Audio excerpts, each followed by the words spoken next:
I'm Libby Passau, one of the program managers in lifelong learning at the Centre for Continuing Education, and today I'm talking with Priscilla Lowry, who teaches courses for us in the history section of the program. So Priscilla, we're really looking forward to your medieval medicine course again in our semester 2 program. It's coming up shortly. So tell me what it is that really excites you about teaching this course for continuing education.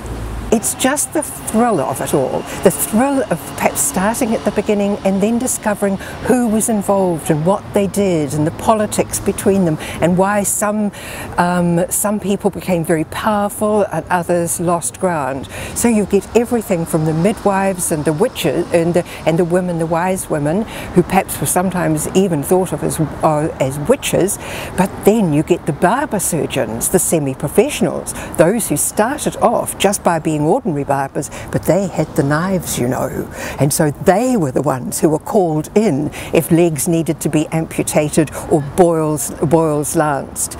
But then there was the complication, because we had all those who went to university and felt that they were the ones who had all the knowledge and they were the superior ones, but their information of course was theory, and much of it was very old theory, and so there was the conflict between them. So this is the exciting part, the discovery and the pattern and what happened next. So it sounds as if there's many layers to the course, and there's lots of different areas that you're looking at: the social, the political, the religious.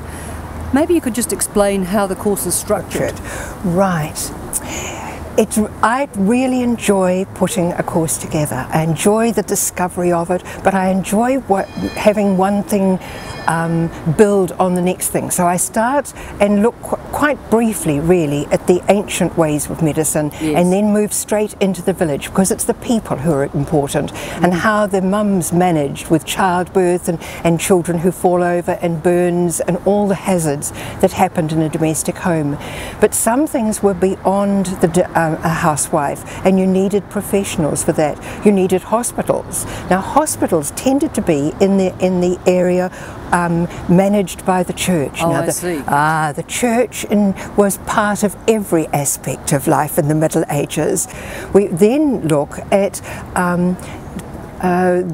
how the semi-professionals, like the barber surgeons and the dentists and the apothecaries, and how they managed and how they were interested in always lifting their qualifications and becoming more professional. Right. But they were an entirely different breed from those who'd been to the university, and so we spend some time looking at the things that the university thought were important.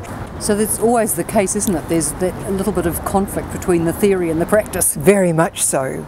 But then finally we deal with the plague. Sure. It wasn't the only one, of course. There were many, but the one, yes, we know most about is the one in 1348. Okay. And so we have a whole session dealing with the plague and how it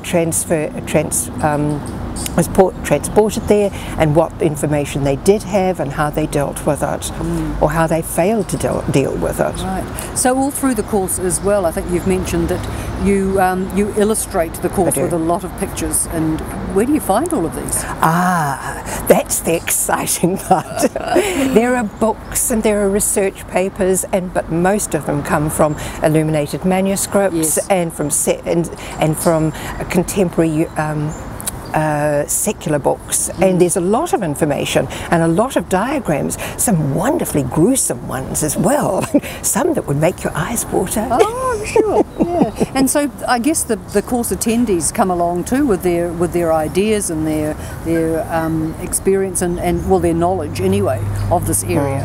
This is really good, because I watch people light up.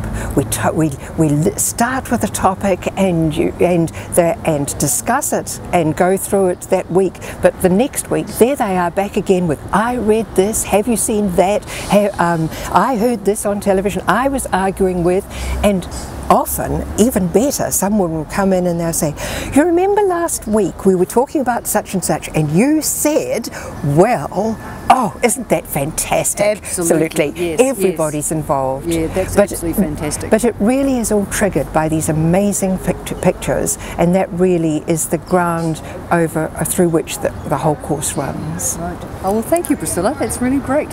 Thank you.